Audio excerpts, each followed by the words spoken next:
A sea of red on the ASX, gold and Bitcoin surge, and Meta pulls the plug on NFTs.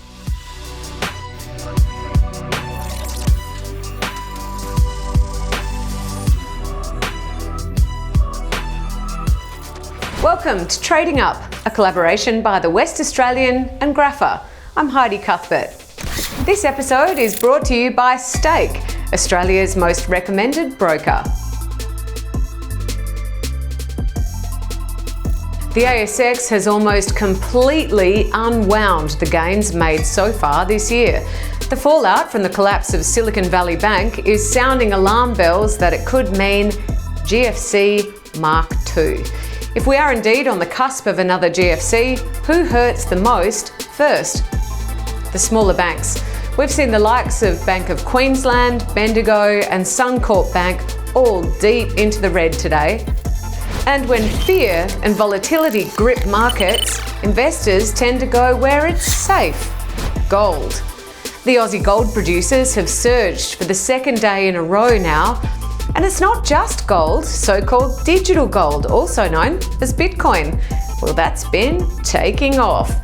Bitcoin was invented during the first GFC out of distrust for the banks. The price of Bitcoin has surged nearly 20% since Silicon Valley Bank started looking pretty shaky at the end of last week. And you know what goes well with gold? Diamonds. Burgundy Diamonds is shaking the tin. It's looking to raise about $230 million to buy a Canadian diamond mine that used to be owned by BHP. The Akati mine produces coloured diamonds, but anyone visiting the project probably wants to wear a fur coat. Temperatures get as low as minus 50 degrees Celsius.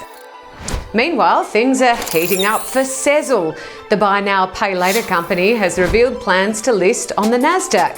SEZZLE is staging a comeback after what can only be described as a brutal 2022 for the buy now, pay later sector.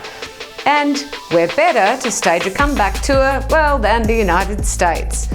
And there's probably one company you don't want hacked, and that's Australia's largest intellectual property company.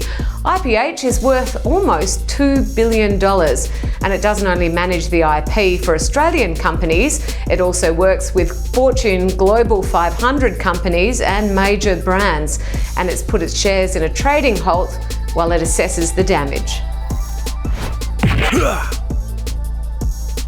And Meta, also known as the parent of Facebook, has pulled the plug on NFTs.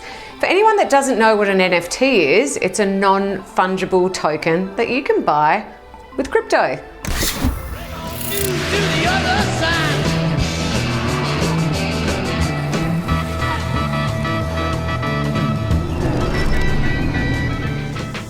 That was a clip from the most well-known NFTs, the Bored Ape Yacht Club, and they were planning on existing in the metaverse.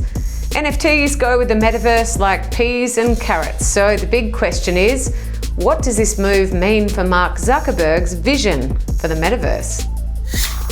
You can find more business news content on thewest.com.au, or to see all the data and insights behind this video, check out grapher.com. Thanks for joining me on this special episode of Trading Up.